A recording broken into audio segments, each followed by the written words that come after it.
Hello friends, మన all educational update ఛానల్కి స్వాగతం.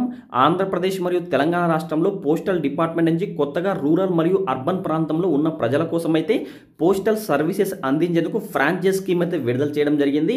వీటికి వయసు చూసుకున్నట్టయితే 18 నుంచి 60 సంవత్సరాల మధ్య వయసున్న ప్రతి అభ్యర్థి వీటికి అప్లై చేసుకోవచ్చు. వీటికి క్వాలిఫికేషన్ చూసుకున్నట్టయితే 8వ తరగతి పాస్ అయిన ప్రతి ఒక్కరూ ఈ ఫ్రాంచైజ్ తీసుకోవచ్చు. ఈ ఫ్రాంచైజ్కి అప్లై చేసుకోవాలనుకుంటే అప్లికేషన్ లింక్ అయితే వీడియో క్రింద డిస్క్రిప్షన్లో లింక్ ఇస్తాను. ఆ లింక్ని క్లిక్ చేసి అప్లికేషన్ డౌన్లోడ్ చేసుకోండి. అప్లికేషన్ ఫిల్ చేసుకోండి. అప్లికేషన్ ఫిల్ చేసిన తర్వాత మీ దగ్గరలో పోస్ట్ ఆఫీస్ అయితే ఉంటుంది కదా, ఆ పోస్ట్ ఆఫీస్కి వెళ్ళి అప్లికేషన్ అయితే ఇచ్చేయండి. 14 రోజుల్లో సెలక్షన్ చేస్తారు. సెలెక్ట్ అయిన అభ్యర్థులకైతే ఇంటి దగ్గరే వర్క్ అయితే ఉంటుంది.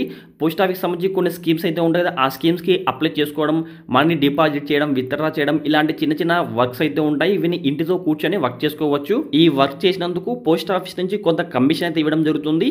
అంటే మనకు నెలకు ఈజీగా 10,000 నుంచి 20,000 దాకా కమిషన్ అయితే పొందవచ్చు. ప్రతిరోజు న్యూస్ పేపర్లు, అన్ని న్యూస్ పేపర్లు వచ్చిన విద్యా ఉద్యోగ సమాచారం కొరకు ప్రతి ఒక్కరు మన ఆల్ ఎడ్యుకేషనల్ అప్డేట్స్ అని టెలిగ్రామ్ ఛానల్లో జాయిన్ అవ్వండి. టెలిగ్రామ్ ఛానల్ లింక్ అయితే వీడియో క్రింద డిస్క్రిప్షన్ లింక్ ఇస్తాను. అక్కడ వెళ్ళి టెలిగ్రామ్ ఛానల్లో జాయిన్ అవ్వచ్చు. ఫ్రెండ్స్, మీకు కానీ వీడియోస్ తప్పకుండా లైక్ చేయండి. ఇలాంటి జాబ్ అప్డేట్స్ కోసం ప్రతి ఒక్కరు మన ఛానల్ సబ్స్క్రైబ్ చేసుకోండి.